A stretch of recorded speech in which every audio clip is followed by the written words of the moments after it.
Hi, and welcome to the First Issue Club. We're your weekly podcast that talks about comic books, and us, just like Sue Storm, love a good read. Another week, several new first issues to talk about, mostly X-Men comics. What's the deal with all these Age of Revelation comics? You know, sometimes a bomb goes off in the comic book world, and you're either caught up in it, or you're in a completely different area when it goes off, and you go, what the hell was that over there? That was me this week. Yeah. I saw a mushroom cloud in the distance in my comic book world, and I said, I put my hand up to my eyes, and I said, what the hell was that? So I have no idea what all the X-Men stuff was. I'm assuming alternate realities, some mix-them-up characters. Sure. A lot of great, gorgeous covers. A lot of great, gorgeous covers. You go to your LCS and support them and buy a couple. And I don't know, it's just a fun way to explore characters in a way that doesn't really amount to much. What an interesting, loving way to put it. Yeah. That's comics in a but nutshell. Yeah, you're right. That is standard fare for comic books. Sometimes there's events and you get 40 first issues every week. Right. It's one of those weeks. I've read 6 of these Age of Revelation things, and I still am not totally sure what's going on. But I'm going to try my best to approximate for you what is happening, and you can do with that what you will. I'm Mike. I'm Greg. And I'm Vargas. And we're going to be talking you through some comic book news and these first issues. But first, we got to say a couple things. One, if you join our Patreon, we've got some fun pins to give out. Become a full member before the end of the new year, and you'll get our FI Club pin that looks like a fun little G.I. Joe logo. Patreon.com/firstissueclub. Go to our social medias there. You'll see a link tree to all of our links to social medias, plus the Patreon. There are many tiers, but if you want the pin, you got to get the $3.99 one. Don't forget, it unlocks secret hidden content for your aura when you wear it. Yeah, if you're looking to aura farm, really boost your midichlorians, join that $3.99 tier. Get a pin, get all the extra aura for the holiday season, folks. I know last year I was aura deficient, and so I had to take some vitamin C. Yeah, I ran an aura deficit last year. FIC pills. So join our Patreon to up that aura. Secure your rare artifact. All right. The First Issue Club is also brought to you by Space Camper Cosmic IPA from Boulevard Brewing Company, and we're all enjoying some flavor or another here. Andy and I have the Craterator Orbital Amber IPA, and Greg is being responsible drinking the Zero Gravity non-alcoholic Space Camper IPA. For when you want to go to space, but you don't want to get spaced out, join I like that. Space Camper Army with Zero Gravity. How about it? We love you, Boulevard. Thanks for making First Issue Club possible. Cheers. Cheers. And here's a fun thing if you want to impress people at a party. It says now non-alcoholic down here, but it's like really small. So you can just like slam one of these real quick and people will think you're a madman. An IPA getting slammed? They'll be like, my God, that guy's a party animal. And he doesn't appreciate a fine palette of hops. That should be sipped and enjoyed. I don't think you should beer chug that. Pro tip, a little bit of tape and your non-alcoholic becomes alcoholic. A little bit of tape. What does this mean? To cover up the non, honey. Oh. It's like the same color as the label. Okay. You put some tape over it. This is the humor you come here for. Yeah. If you want to save some money, just put your thumb over it. The best jokes are the ones you have to explain. Are the ones we make along the way, which is good because the episode just started. Oh my God, Godzilla's gonna die! What a segue. Okay. IDW has announced that our dear beloved lizard overlord, no, not Donald Trump, Godzilla, is meeting his untimely demise. Or timely, depending on how much you like Godzilla. Is there a new one of these every once in a while? This is the, well, to Toho's credit. Okay. Which, by the way. He's been the same guy this whole time, you're telling me? Yeah. Kind of. By the way, if you're in the KC area next week, Kansas City versus Godzilla. Yeah. hitting the We're shelves. excited for that. We are going to be out celebrating, causing mischief, mayhem. Uh-huh. We might make the news. Crossroads Comics and KC is doing a huge event. We got Buster Moody, Kyle Strom, Freddie Williams is going to be there. Baltimore Rivas. Yep. Everyone that's worked on the book, I think, will be there. So that'll be fun. If you're in town, go check it out. We will be there. What do you want? Period. What do you want? The creature from Toho destroys KC Mo. Okay? Aw. This guy's Tagline City tonight. I know. Call me Mr. Tagline. But Godzilla dying this is the first time he's done it. Mm-hmm. Or she. He's the king of the monsters, famously. Man, I never died before. Life finds a way. My ultimate adventure. Death. You're Godzilla. Oh, I've thought about this 100 times. Who do I you would crush that Taco Bell chihuahua. Who do you want reading your eulogy? Mothra is the Is Mothra your yeah. closest No. friend? No. queen of the monsters. No. Again, famously, guys. The twins from Mothra Island. Okay, yeah. Mothra's avatars. They're speaking in unison. Yeah. Uh-huh. Yep. Godzilla was a monster. But more than that, he was a friend. Of course. We are the twins. That's a great question because you can't do King Kong because he'll make it about him. Well, yeah, that's kind of like that would be like Shaq eulogizing LeBron, or Yeah, Michael Jordan eulogizing LeBron or something, right? Right. It's just You can't have a rival. well, and it's like when you put like Brad Pitt in an indie movie, it takes you out of it. True. Because Right, you're like, right, that's right. not Brad Pitt. that's not a Superman. That's Brad Pitt. Yeah. I know that. I still go with the twins from Mothra. That's a great pick. Mighty Joe Young. Because King Kong wasn't available. Dunstan from Dunstan Checks In. What do you Good luck trying to come up with a better question than who would eulogize Godzilla. my question I already had peak was news conversation. my question was what do you think brings down this thunder lizard of yore? Well, we've tried about everything. Old age? Boredom? Am I the only one here that's reading Godzilla? New like, currently strain reading? of COVID. I am. I have all of them. Okay. Yeah. And Starship Godzilla. Okay. Escape from the Wasteland. Swallows a bomb? Well, so in the Godzilla book, there's a kid with kaisei powers, and he's gonna punch Godzilla to death. 100%. That's Hell gonna yeah! Punch him in the heart. Houdini him. He's gonna be Houdini'd. Did you say Houdinium? Like it was some That's sort the new of element. material that's going to take him down? No, Even more you know how radioactive. Houdini than- died, right? Yeah, he got punched in the stomach when he wasn't ready. No, Houdini got punched in the chest. Houdini him. in That's- between heartbeats, Yeah. so it stopped his heart. What did I not? Did I said he got How punched? can you how Yeah. Houdini the Houdini? It's a punch in the tummy. That's not where your heart is. Okay. Historically, heart not in tummy, unless you're a Care Bear. Oh, that is true. Little pot of gold on the stomach. Yeah, I think Give that a rub for good luck. I think he tripped.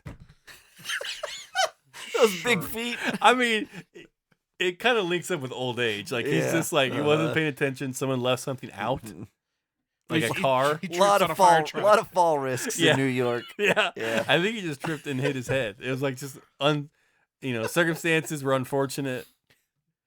It's like a sound comic, like a Hallmark card that you open and makes a sound. It's just like, ow, ow, ow, ow, ow, ow, ow, ow.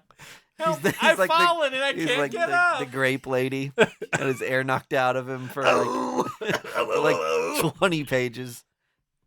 Ugh. Godzilla has a life alert. Yeah, something like that. Mm-hmm.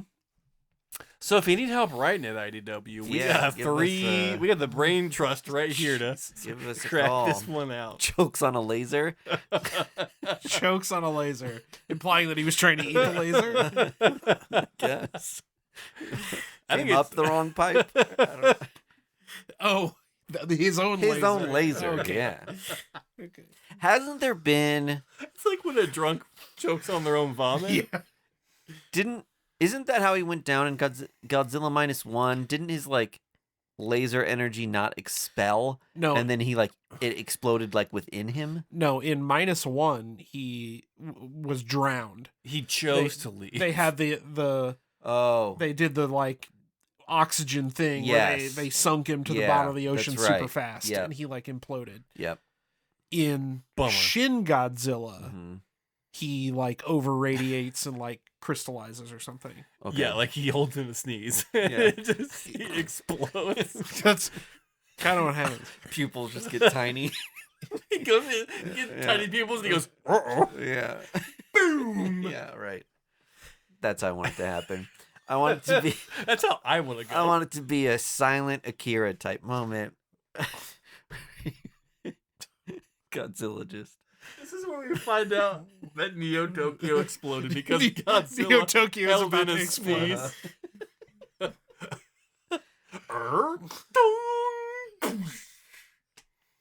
Oh man, that's like just solid 10 minutes of riffing on Godzilla's death. So Godzilla dies in the original Godzilla. You guys know that, right? They use an oxygen bomb, which destroys all the oxygen in Godzilla, and he dies. destroys the oxygen in Godzilla. It's a bomb that also known targets as a- oxygen. Yeah. known as a bunker buster. We used to use them in the Desert Storm. That's not true at all, but Mm. it's a fake bomb. Okay. What do you think that Godzilla fart do? What do I think it'd do? Yeah. I think it'd do a lot of damage. Yeah. You think it's a laser? Accounts for like 80% of the smog in LA. Do you think it is like flammable? I think it's combustible. Yeah, right? He farts on a little like barbecue cart or something and whole town up in smoke. There goes downtown. Yeah. There goes New Brunswick. I'm actually more interested now in Godzilla turds. Sure. Have We to don't be ag- radioactive. We don't address any of this stuff in the movies, but Right. you would assume Godzilla would have normal bodily functions. Well, of some Godzilla sort. would have a cloaca, right? Well, what does he eat? Oh yeah, the Do we best know? hole to have. He's got it's got a combo it's like a hole. one and done. Yeah, got a combo hole. There's no butthole. There's no pee hole. It's just a cloaca. Yep. Everything. Like a Everything bird. goes in and out. Yeah. Are Godzillas asexual? No. Or Well, so Well- explain to me then how does Godzilla 1999 have eggs? Lay well, eggs? because Godzilla, yes, that Godzilla is A lady? a lady and can reproduce asexually. a lady? Ooh, a lady. Ooh, America wasn't ready for the first Godzilla, female her. Godzilla Wearing herstory. wearing a sash, just strutting all over New York. That's my broad city. You, you could tell it was her because she was wearing high heels the whole time. She was always talking about shopping. Click, click, click, click, click. What's that sound? It's Godzilla in heels. Okay. Did we have enough fun? Godzilla be shopping. Yeah, let's move on. I did want to say the A cover of issue 6, which is The Death of Godzilla, is Yeah. by Dan Jurgens, who Yeah. did the original Death of Superman cover, Yeah. and it's an homage. And Yeah. it looks incredible. Yeah, it Also, does can look we really just good. say how brave IDW is for killing Godzilla in his own book at issue 6? Yeah, that's kind of early. They were like, let's just call it. That's just the end This of it. is we're not. This isn't happening. We paid a lot for the license to this Yeah. character. I don't think this giant lizard thing has any legs. Well, he's got 2 with high heels on the end. Whammo! You think they'll bring in a different Godzilla? Yeah, there'll be a new Godzilla for sure. Or a new kaiju. Mm. It's got to be like I hope they bring in Baby Godzilla. Son of Godzilla or something. Godzuki. Yeah. Godzuki, that little scamp, Uh-huh. always jumping on tails. We are uniquely bonded to that movie, Caitlin and I, because when Caitlin was in the hospital about to give birth to Teddy, we watched Son of Godzilla before Mhm. she gave birth. It's a good one. Gave birth to Ted. It's pretty good We watched Tremors. before and after. And during. Oh God! Here I can see the head. Tremors. Oh, that Kevin Bacon. Oh God, a baby. Next. Let's talk about comic books. Wait, Instead of movies you guys subject your wives to. I want to talk about Luna Snow as K-pop Demon Hunter. Oh, yeah, sure. Yeah, Luna Snow is back and better than ever. Yeah, there's a fun book that's coming out from Marvel and it sounds a lot like Spider-Gwen Smash. Mhm. That Hey, was the like boy, Spider-Gwen I'ma on tour get book, ya. right? Yeah. This is Luna Snow, and she's like going on a world tour Mhm. to sort of like make everybody feel better after Doctor Doom's takeover, and she's obviously like Kind of what BTS is doing right now with Trump's takeover. She's like an agent of doom. Isn't that right? she is now. The book takes place after, so she's Okay. like it's She's- like a She's part of like the propaganda machine that's keeping people so calm about not doom fun. right now. So Yeah. not fun. Yeah.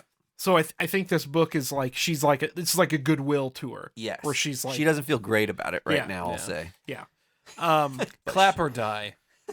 But the fun thing to me, at least it sounds like there's going to be like an evil K-pop star that Mhm. she is like Ooh. Luna Rain. up against. Yeah, Luna Baikoden or whatever. Like Luna's son. it's just Vegeta, but it's Luna Snow, but her hair goes Kakarot! But no, I think this book sounds like a lot of fun. It sounds like Marvel identified that K-pop Demon Hunters was a success and is trying to capitalize on that, and Yeah. it's gonna work on me. And that was it. That's the thing that I had. I'm happy for that. Because I don't think K-pop is having a good moment. There's no real legs to it. I don't think anyone's really connecting with that. It's true. Yeah, finally Marvel's trying to take something small and niche and Yeah, like bring some light to it. really helping this like grassroots movement. Cool. Cool. 6, 7. Jesus.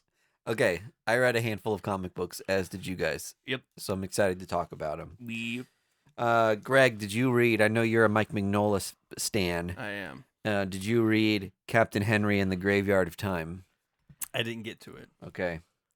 It This is- looks like standard Magnola fare. Yep, this is Mikey Miggs doing his damn thing. Boom. Can we make that into a shirt, Mikey Miggs? I also thought it was funny. If you look at the like kind of imprint logo, there's a thing called Curious Objects, Mm-hmm. and it's a little turnip, I think, but it looks like a spoof on the Tiny Onion Yes, it logo. It does. It's like placed exactly where Image places it too. In this comic, I don't know if these are characters that exist in the Mignolaverse already Mhm. or if they're net new. But either way, like you said, Hella Mignola, it's like set in a kind of grandfather clock sort of time. Literally inside a grandfather clock. It's like this ambiguous. And this is something too where I don't know if all of his books are set in like 1950s America or like 1930s America, a ghost dream. or if it's like some ambiguous made up time. Like Hellboy is set really like in American timeline to some extent. In the Hellboy universe, I wouldn't be surprised if like the president is a crow. Yeah, sure. Like, Yeah, it's Okay. pretty detached. Like we know the world wars happened. Yeah. yeah. Other than that, it's pretty detached from like yeah. reality. In any case, you've got This is not a reprint of an old story. This is something new. this is something new as far as I know. Yeah. In this comic, you've got a group of people who just had an uncle pass away. Oh, And the uncle, I know, tragic. It is. my Always. God. The Not the uncle's uncle. spirit has found its way into a taxidermied polar bear that is Fucking in Mikey Miggs at it again. just like in their study at the house. So they've Hey. this particular family. Yeah, their uncle is actually their uncle is actually the guy from Police Academy. What's it? Bobcat Goldthwait. This family has a radio spaceman sort of suit that allows somebody to go into like the middle world ether between Like Klaus li- Johnson. between life and death. Klaus Johnson Is that a Klaus the Johnson? ethereal being Okay. in the BPRD. Okay, cool. That wasn't a goof 'em up. Yeah, Um, he's the ghost in the suit. Love it. Okay, so they hire this soldier to go in the suit and zap this spirit of their uncle or whatever to send him into the next realm. So he stops hunting their polar bear. Oh, so he's like busting ghosts. he's busting out some ghosts. Is the uncle's Yes. name like I don't know, Slimer? But you get that he has to go to the in between Got to it. do it. Okay. Is it Vigo? No, His- there is no Dana. Only Zool. His busting wand gets overpowered, and he accidentally, I think, sends himself He overbusts. into the great beyond. So he, just busts a huge cosmic ethereal load. Wait, what's the soldier's name? Did it tell you? It'll be in here. I can.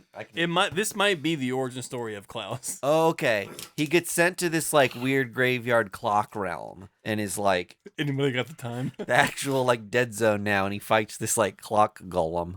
Classic. Mikey Biggs. Doing his damn God thing. damn. Wow, that art is nutso. I know it's not Mignola on interiors. Holy crap, that looks so good though. Captain Henry. It's not. No, that's not Klaus. Jameson Rod is the name of the rod. It's named after the guy who created it. Mr. Whittier. Who did the art on this? Bruce Zick. Okay. Some sort of poor man's Mike Zeck. Bruce Zick. We have Zach at home.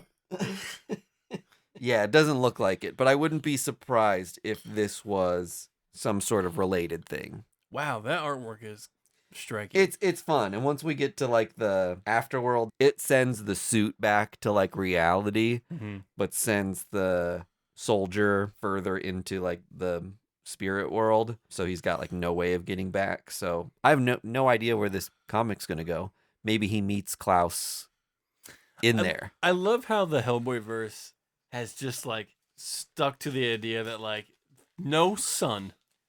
Every color in this book is either purple or black or green. Yeah. Like that's our palette, folks.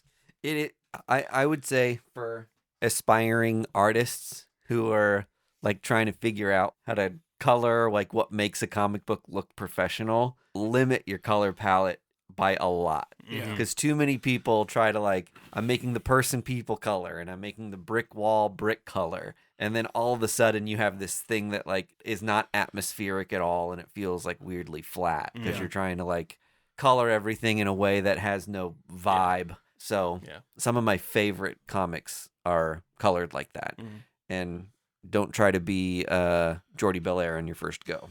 Well, look at all the black, white, and blood books that. Oh yeah, and those Marvel's look are great. doing. They look. They're awesome. really pretty. Sorry, one question. Yeah. I guess to both of you. I am an admitted Hellboy neophyte. I've only read a handful of Hellboy books in the main title stuff. Okay. Generally, are these spin-off books accessible to someone like Yes. me? They all kind of start Okay. ground zero. I Okay. think Yeah. they're really good about being accessible. Every of one of these books starts at the Twin Towers moments after the planes have hit, and there's a spin-off from there. But no, to your point, I've bought so many of these, and they're all just like a fun new mini Yeah. Okay. story. it's Okay. like Most just- of them are like 4 issues. and they don't even mention Hellboy or Right. BPRD or anything. Well, I just they all have that banner at the top that says like "From the World of Hellboy," and I never know like that's just what's so you know the- that the president is a crow. right. Well, President Crow had some great, really good, Really had great progressive ideas. ideas. Yeah. His policies were crazy. I just always wonder like what's the depth of into the Hellboy mythos is each book gonna go? That banner just means it's kind of creepy in here. It's you know a what I vibe mean? more Yeah. than okay, all right. We'll increase taxes nevermore. Nevermore, I say. Okay. That's Vice President Raven. Do we want to take turns, or should I Go for it. power through these? No, go nuts. Okay. Our Age of Revelation books. So the best I can do in a couple sentences for you is 10 years into the future. I know, immediately, like, no thanks on this X-Men event. 10 years into the future, a virus has been released across the world that kills a lot of humans and turns a lot of humans mutants. Well, flip of the coin. So kind of like what they did with COVID. what was the Inhumans And event? who's the they you're referring to, Andy? Here we go again. Wow. Birds run on batteries. Look, I'm no President Crow, okay? I don't like it is. God rest him. No, what were you asking? President Crow panders. So what is it's kind of like what they did with the Inhumans event where the Terrigian mist Yes. covered the planet. Yes. Okay. Yeah, definitely. In this scenario, Doug Ramsey, who is Cypher, Cypher has kind of like started a weird mutant cult and is Doug. controlling a bunch of people's minds. He's gone evil. Damn it. That's the best I can do. Beyond that, I'm kind of at a loss for what exactly is happening. But it's giving us some fun, like, were this to unfold 10 years from now, this is what the world would look like. Sure. It's like a what if series. And The Last Wolverine is a book that follows a character that got introduced in this most recent run of Wolverine, which is Leonard, the young boy who gets turned into a Wendigo. And Logan finds a way to communicate with him and get him to overcome his man-eating ways until he gets to a point where he can, like, talk and communicate like a normal person. So he takes up the mantle of Wolverine, who falls victim to Doug Ramsey's, like, mind control. So this is like what that kid's life is like 10 years into the future. Oh, okay. So what has happened to Logan? Yeah, what's up with his face? So Logan is part of Doug Ramsey's cult, basically. Oh, okay. He gets found by, oh gosh, I can't remember the character's name. One of Wolverine's lovers at some point or another. Miyoko or whatever? Lady Deathstrike. No, I can't remember her name. Spiral. She finds him and is like, I found a way to break Logan out of this, like, mind spell. Mm-hmm. Let's go get him. That's nice. Cool. And I don't know what the story with the mask is. It's cool looking. It is, Oh, it's a mask. I thought like he got burnt off, and that's like. I know. I was picturing that it was like No, his yeah. skull face. He's wearing a metal mask on top of his face. Got it. Not- He's super into ghost now. No, it's Maybe fine. it's just magnets. Donk! Honestly, That's what's setting his brain off. how do they never do that in a Marvel movie? Well, Next- you just say that. Is adamantium magnetic? Yeah, adamantium isn't ferrous. Oh, And sure. You get around it. Yeah. And we gotta say Ferris. Bueller. And then Omega Kids was the star of Radioactive Spider-Man's another book that came out, which Yeah. is like Spider-Man becomes a mutant. Mhm. But the star of the show of these Age of Revelation books is Omega Kids. This is the Tony Fleeks book, right? Fleeks, yep. Were they all dogs? That's it. It poses a scenario where Were they all stray dogs? Kind of like an Oliver and Company. So Kid Omega has a team together Mhm. of young mutants, and what they do is they take people from the, like, revolution and trap them in a mind spell. So they're part of, like, some sort of treason. And when they get to fully committing treason, they kill the person. But they wait until they're found guilty. And they're found guilty through a hypothetical scenario that they're making them believe based on fucking with their brains. Got it. It's very confusing. Rod Reyes cover? It looks like it. Yes, Rod Reyes. Tiny signature. Nice. That's cool. That's a cool twist. It read really fun. Yeah. So that'll be a good one to follow. Well, I read Terminator Metal by Declan Shalvey and Rory McConville with art by Lorenzo Ray. This is a continuation from Declan Shalvey's previous Terminator run where it's not looking too good for Earth. A lot of Terminators. A lot of Terminators wrecking havoc, not paying parking tickets, Mhm. and just kind of doing their thing. Talk about a universe that needs magnets. President Crow is Livid. is livid and truly powerless. Yeah. No, and in Terminator Metal, we come across this man who was able to reprogram one of the Terminator bots, and so now it's being used as a tool for the Resistance. Sure. Uh, Classic setup. They've named the robot Tex Cooper, which is kind of a fun, wacky name for a murderous robot. Mm-hmm. They gave it a cape, Sure. like a big cloak cape thing, Got to. and they gave it like a painted stripe across its face. And to me, it may sound silly, like killing Godzilla. Mm-hmm. Sounds silly in practice, but I love those little nuanced details that are frivolous because a robot doesn't need clothes or any kind of facial recognition Mm-hmm. because it's just like an autonomous being that has no feelings or whatever. But like we humanize it to, make ourselves more comfortable with it. And I think that's kind of cool in a way to show that it's like something that was an enemy of this resistance group has now been accepted into the group and to fight the enemy with them instead of against them. Does it have a personality? No, which is It's fun. just like a blank It's slate. like a young Sheldon. It's like a metal young Sheldon, just walking around. They even like allude to that. It doesn't have much of a personality because Tex saves the human, and the human's just like, man, how many times have you done this? And Tex is just like, I can think of 23 times that I have saved you from nominal death. And the guy's just like, oh man, you're funny. And as the story goes on, they meet like a rival resistance group that is like weary of the new Terminator bot because they've lived in a world where Terminators are trying to kill them. What makes this Terminator so different? Yeah. And have you not noticed the cloak cape? It's fine. He is slaying that cape. He is fine, honey. And as the story goes on, the robot never turns. Like, it doesn't get corrupted and go back to being mean Terminator. But it is an interesting exercise that Declan and Rory do of just like, what would a robot do that we have humanized that is not participating in human empathy or any of those other emotions? Because they are on a mission to deliver these files to a location, these digital assets to like take down Skynet and the Terminators that are here. And Tex and his buddy have been doing it the whole time. They're like Butch Cassidy and the Sundance Kid. They're just doing the damn thing. Well, the human gets injured, and Tex does a scan of him and goes, well, you have about a 10% chance of living. See ya.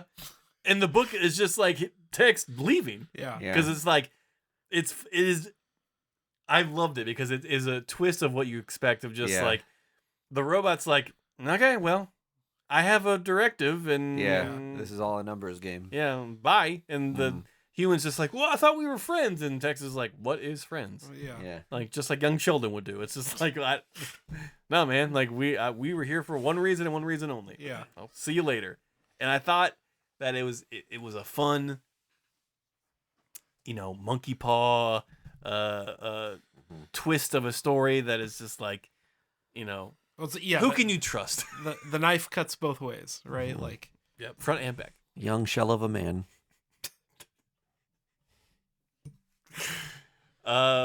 So yes, if you're a fan of Terminators and robots leaving people to die, I recommend The Terminator Metal. Sick. I also read Hello Halloween out on Boom Studios. It is an anthology series that does different kinds of wacky and fun Halloween stories.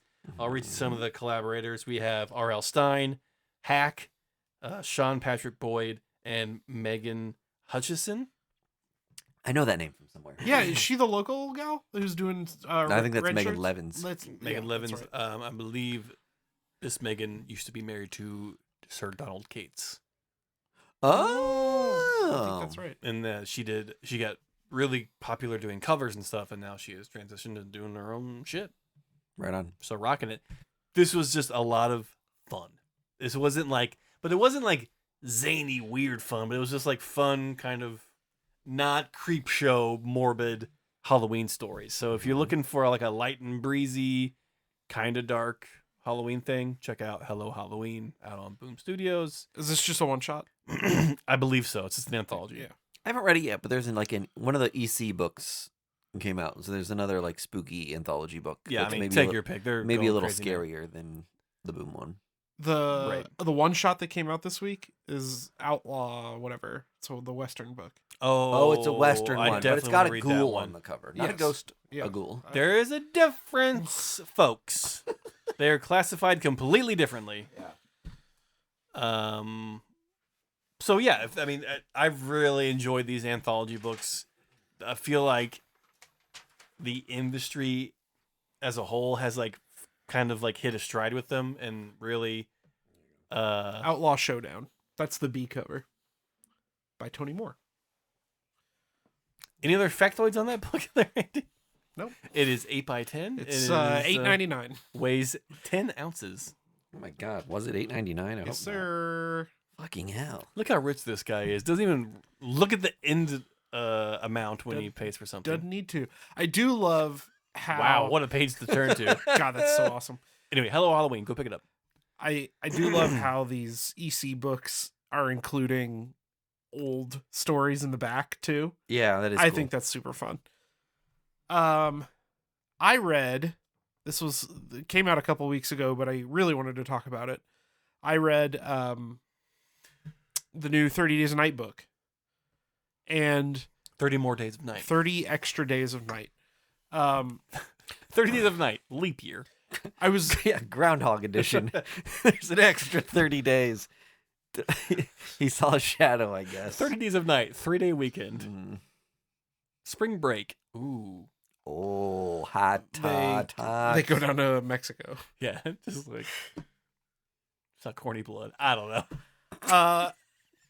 I was excited about this because first and foremost, Rodney Barnes wrote it, the guy who did Philadelphia. Nice. No, yeah, and So- a ton of other shit. Yeah, well, Philadelphia was what I most thought of because he's like doing vampire lore. Mhm. And this book really expands and deepens like the true lore of 30 Days of Night, Mm-hmm. where there's like, the kickoff of the original series is vampires invade a town where it's dark for 30 days. So they Right. can basically do whatever they want. Right.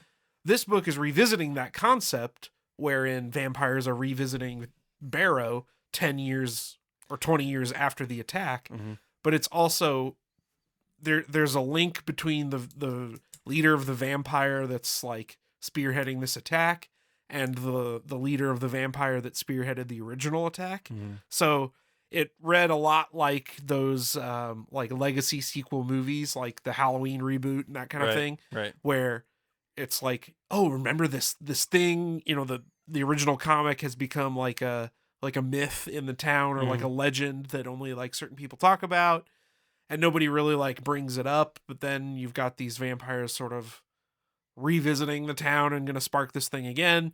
But as a storytelling device, it's also like deepening the lore where like if a vampire is going out on like whatever, they like save the vampire blood, there's like a vampire cult and they save their blood, and if another vampire drinks their blood, they have access to their memories. So this vampire cult is going to Barrow to revitalize the original vampire Mm-hmm. that led the original attack Mm-hmm. and is apparently still like his remains are still in Barrow. So again, there's like a lot of like lore stuff Right. in addition to this revisiting of the original concept of 30 Days of Night. We're real lore hounds here. Real lore heads. Do you... Is this like in No Man's Land, Canada, and that's why there's 30 Days of Night? Yeah, Barrow, Alaska is above the Alaska. Arctic Circle. Oh, it's Alaska. Yeah. Okay, Yeah. got it. Has this been done? Andy, this may be Mhm. more geared towards you. Mhm, mhm. Vampires in space. Yes, 30 Days of Night actually did it. 30 days of 30 Days of Space. It's called 30 Days of Night something. space adventure. Space adventure, yeah. The year 3000. But they did go into space. Because I just think that'd be great to have, like, that'd be fun to have vampires out in space. Is Well, that really a but sin? the flip is like you would think there would, but there's it's day all the time in space because you can't hide from the sun unless you go behind the Earth, right? Or if you're far enough away from our galaxy. Like, if you really, really go out there. Yeah, how far away do you have to be from the sun Well, for do the all particles to be dissipated enough to not hurt you? Do all stars work the same way on vampires, or is it just Earth's sun? Oh, this could be like a kryptonite thing for Superman. Right? Who knows? Like a red sun actually makes them stronger. yeah. Well, Because of blood. Turns them into werewolves. in that case, yeah, Can you imagine a world? yeah, werewolves in space, right? You get far enough away from the moon. I mean, we've already seen pigs in space. It's true. Sure. If- Oh yeah, you would never turn maybe? If a crow could Or- become president. or- Or you're turned all the time because it's always a full moon. Yeah, or you go to a planet You're that has always- 2 moons. oh my God, you're split in half. Well, half of you is a vampire, half Oh, of you because isn't. only half Just is like full. fighting and all the then- time. Inside of you, there are 2 werewolves. Stop trying to fight us. So that was it. 30 Days a Night. It was very cool. Yeah. Again, if you're like, I was excited about this book because 30 Days a Night is like very special to me. It was the first like indie book that I read. Mm-hmm. So to get the like lore dump was cool. Yep. And again, revisiting the concept is like totally neat. I mean, vampires on a town that's night for 30 days is like an exciting concept. Anyway, it was a cool book. Check it out. Will you? Talking to you, Mike D. I missed it this Wednesday, so no, I probably won't go back and read it. I read too much superhero stuff. I don't know if I will. I don't think I will. I'll let you guys know how it is. It's an entry into a thing that like I don't follow already. You know what I mean? Yeah. So some of those things surprise me because it's like they do sell a lot because horror movies and things have pretty big fan bases. But you think every time you do another one, your fan base has got to get a little smaller and smaller and smaller because it's building on this thing that's happened and like, oh, I missed the last like volume of it, so I'm not going to pick up this volume. Like you're just like whittling people off every time. Maybe that was the nice part about it is that like it introduced all, again, at least to my knowledge, I have not read all of the 30 Days a Night stuff because there's like 8 volumes of it or something. I mean, there's just a ton of it. It only really made reference to the first series. Okay. 3 issues. And then the lore stuff is, again, to my knowledge, all brand new. Yeah. So you can kind of go into it basically with just the knowledge that the original comic existed. And the concept is this town is dark for 30 days. It is a movie, right? Yeah. It was made into a movie. It was made into it. I didn't realize it was a comic book first, I don't think. Oh, really? Yeah. Yeah. It was Comic the first. first IDW Movie second. comic book. Oh, how about that? Yeah. Interesting. Steve Niles and Ben Templesmith. Oh, I know those guys. Yeah. Yep. Ashley Wood did the cover. Notorious vampires. How about that? The 30 Days of the Night thing has always felt like a party to me that I just missed. Mm-hmm. Like you show up late and you're like, God damn it! Like all the beer's gone, and they're like, oh, you should have been here earlier. It's like, yeah, I probably would have loved it. So it is one of those things that I plan on visiting. Dude, the original trilogy is so good. Like volume 1, 2, and 3 are like top notch.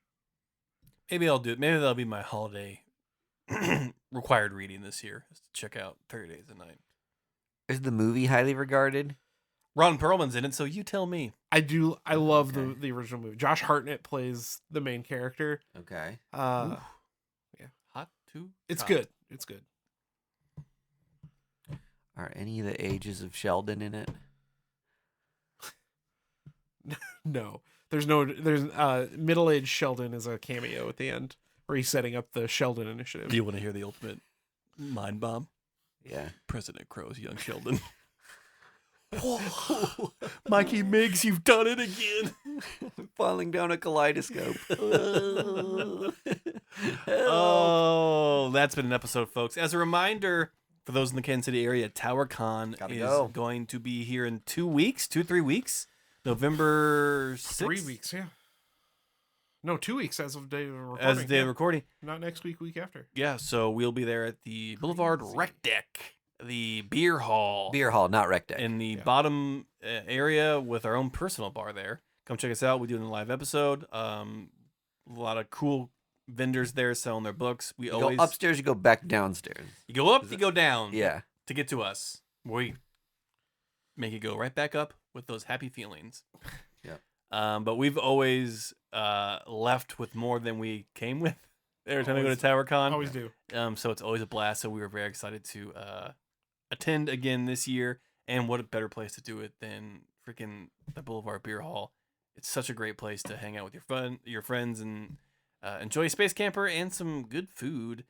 What else we got to talk about? I think we got it all. Patreon. That's it. Godzilla vs. Kansas City. That's going to be a big episode for us next week. Yeah. That's going to be the primary 1-2 punch. I'm going to be at the I should have saved all my Godzilla material. Crossroad Comics to talk to all those creators there. I think do you guys want to go? I'm gonna try. It's on a Wednesday, so always a toss up whether I can get off work. Well, if Andy's work is listening and he calls in sick, be cool, okay? Yeah. It's during the day on Wednesday? 8 a.m. 8 a.m. to 9 a.m. That's it. 8 a.m. to 9 a.m. What? I'm just messing with you. Those are peak Godzilla hours. He's an early riser. No, but it's like 4 to 6 or 7 or something. Okay. If memory serves. I'm probably wrong, but Well, if you can't make it, I'll try to get you some cool stuff over there. I might take one of those. Yeah, if you're going for sure, I'll duck out early. All right. Yeah, let's go together. And I was gonna take my Sex Criminals blank covers. Maybe I can get like a Godzilla or a dude, Mothra on one of those things. for sure. Anyway, Get a Godzuki. bye everyone. Happy Halloween. Early Happy Halloween. Yeah, we'll talk to you before then. I don't And know. say it one more time. It's very late. Bye. Bye. First Issue Club podcast is brought to you by Boulevard Brewing Company, the people responsible for our favorite drinks, the Space Camper Cosmic IPA family of beers. Our show is edited and produced by our hosts Mike DeStacy, Greg Lichtag, and Andy Vargas. You can find us on social media at First Issue Club, and you can join the supporters who keep our humble podcast going on our Patreon at patreon.com/firstissueclub.